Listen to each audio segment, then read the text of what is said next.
waxanahay wahdiga dugsiyada waxana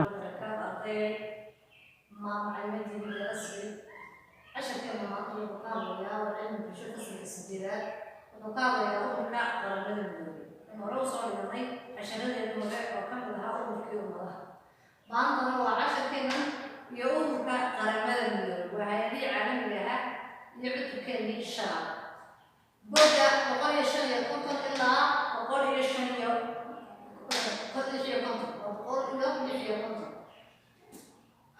natiijada wanaagsan ee laga bartay laga dhaxlay dagaalkii labada adduunka waxay ahayd natiijada ama waxyaabaha laga dhaxlay ee wanaagga waxaa ka mid ah ee laga bartay dagaalkii labada adduunka waxay ahayd dadka oo bilaabay inay gartaan inuu iyaga saameynayo dagaal ka dhaca dhinaca kale ee adduunka haddii qayb dagaal ka dhaco inuu wada saameynayo adduunka afartiisa gees oo ay dhibaatadooda gaadhayso dadkii waxay barteen ama waxay ogaadeen inay dhibaatada ka dhacdo hal dhinac oo adduunka ka mid ay wada gaadhayso adduunka oo dhan sababtoo dagaaladii hore dhacay ama dagaalkii koowaad ee adduunka oo kale markuu yurub ka bilaabay haddana ilaa iyo Ameerika iyo Maraykanka iyo meel walba uu gaadhay sidaa daraadeed waxay ogaadeen in dagaalka dhinaca ka dhacayo dhan walba wada gaadhayo oo cid walba ku dhibaatooyayso sidoo kale waxay bilaabeen inay mowqif iska taagaan qodobada sida xuquuqda aadamaha iyo aaminsanaanta in dadka oo dhami ay ku siman yihiin ama ay leeyihiin lahaanshaha xuquuq isku mid ah waxaa kaloo ka mid ah waxyaabaha ay isku raaceen inay dadka oo dhami leeyihiin xuquuq isku mid ah oo aan wadano waddan ka fiicnayn ama wadano waddan ka mudnaan ka lahayn ee wadamada oo dhami ay leeyihiin xuquuq iyo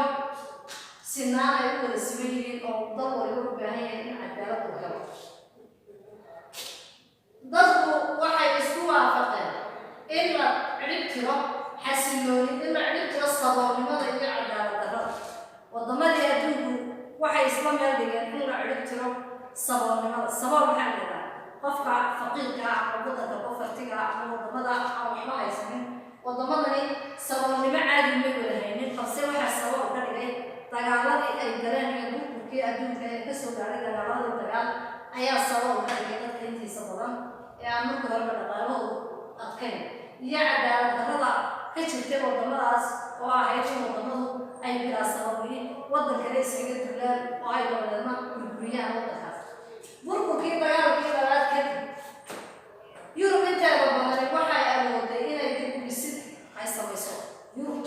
inteeda markii dagaalkii labada adduunka dhamaaday yurub inteeda badani waxay samaysay dib u dhis oo waxay dib u dhisaysay dhaqaalaheedii iyo warshadaheedii burburay maadaama markii hore dadku ay u jeedeen dhinaca hubka iyo dagaalka oo warshadu ay soo saarayeen hubka oo qura haddana markan dambe waxa ay warshaduhu bilaabeen ama wadamadu bilaabeen inay dhisaan dib u dhis oo ay dib u soo nooleeyaan dhaqaalahoodii iyo warshadahoodii ilaha dhaqaale u ah maraykanku wuxuu ogolaaday cabsidii maraykanku wuxuu ogolaaday cabsidii iyo argagixii uu u geystay labadii magaalo ee Japan wuxuu isaguna ogolaanayaa ama garwaaqsaday ama ka gar sheegtay dhibaatadii iyo naxdintii iyo waxyaabihii uu u geystay labadii magaalo ee dalka Japan ee Hiroshima iyo Nagasaki labadaas oo ku dhuftay atomic bomb-kiisii tijaabada ku tijaabiyay gumaadka ah oo dhibaato aad u fara badan u geystay waddanka Japan ilaa haddana dadka reer Japan ay dhibaatadiisu saameyn ku yeelatay oo yidhaahdo mararka qaarkood carruurahooda waxay dhashaan iyagoo qaarnimo iskala yihiin qaarnimo galaayihiin iyadoo abuus iska sidaa noqotay oo ay tahay suntii iyo dhibaatooyinkii waddanka soo gaadhay xilligaas inkasta oo ay tahay inaan la ilaawin casharadii laga bartay dhibaatooyinkii la soo maray haddana waxay ahayd in gacmaha la isqabsado lagana fikiro mustaqbalka iyadoo wadamadu aanay ilaaweynin dhibaatooyinkii soo gaadhay oo wadamadu sidaa Japan oo kale Jarmalka oo kale la isugu tagay oo la jabiyey wadamada dhibaatooyinkooda ay xasuusanayaan oo aan la ilaaweynin haddana waxaa door la bidayay ama ay dadku iska kaashanayeen sidii gacmaha la isugu qabsan lahaa in laga fikiro mustaqbalka soo socda iyo sida ay wadamada iyo dhaqaalaha adduunku soo noqon doono sanadkii 1945 waa markuu dhamaaday dagaalkii labada adduunka waxay dalalka adduunku qaarkood sameeyeen ururka qaramada midoobay wadamada adduunka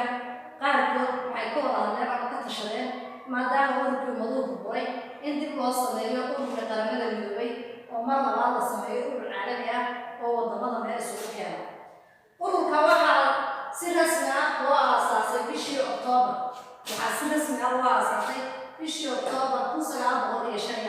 dhammaadkii dagaalkii labada adduunka ayaa si rasmi ah aasaaskiisa loo dhigay waxaana loo sameeyay inuu bedelo ururkii ummadaha ururka ujeedada loo sameeyay ugu weyneed baa waxay ahayd inuu bedelo ama ururkii meesha ka baxay ummadaha uu halkiisii galo oo wadamada isugu keeno meel isagoo ka shaqeynaya nabadda iyo xasiloonida adduunka meel looga soo wada jeeda saboolnimada iyo cadaalad darrada ka jirtay markaa wadamada midabkooda badan kaas oo awoodi waayay inuu joojiyo gardaradii ama dulmigii keligii taliyayaasha ururkii hore ummadaha oo awoodi waayay inuu joojiyo dulmigii iyo dhibaatooyinkii dad odayaashii ama madaxdii ama raggii keligoo taliyayaasha ahaa ee adduunka soo maray sidii Hitler oo kale Benito Mussolini oo Talyaaniga haystay wadamadaas raggii soo maray keligoo taliyayaasha ah xakiin kari waayay oo meesha ka baxay dartiis ayaa waxaa loo sameeyey markaa la sameeyey ururka qaramada midoobay waxaana la filayay inaanu yeelan doonin tamardaradii xilliyaabisay ururka ummadaha waxaa laga filayay ururkan qaramada midoobay inaanu yeelan doonin tamardaradii ururkii hore u baaba'ay ama xilliyaabisay ama dhibaatadii soo gaadhay ururkii hore ula neefsan kari waayay ama la nuuqsan kari waayay wax la qaban kari waayay inaanay isaga soo gaadhin axdigii ururka waxaa lagu qoray magaalada San Francisco waxaa lagu qoray axdigii ururka ama wixii xeerarkii ururka waxaa lagu qoray magaalada San Francisco ee waddanka Mareykanka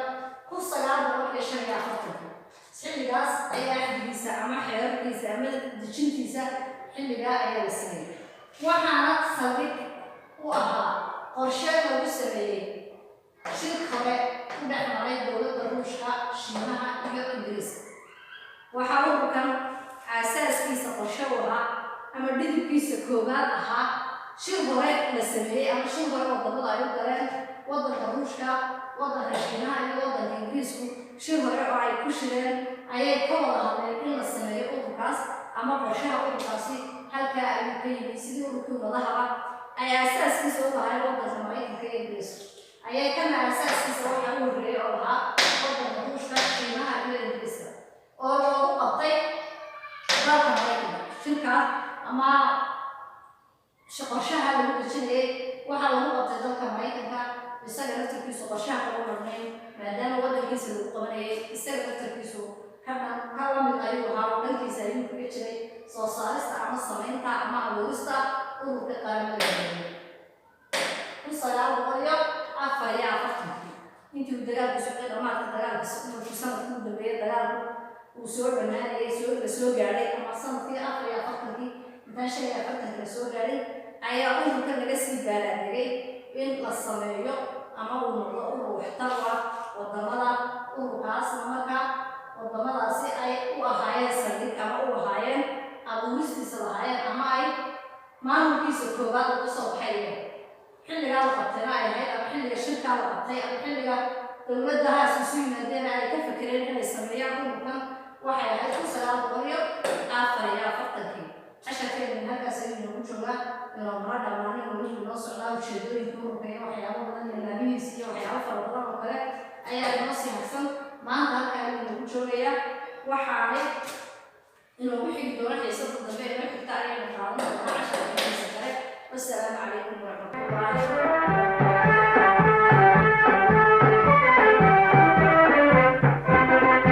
waxaan nahay wahdiga dugsiyada waxaan nahay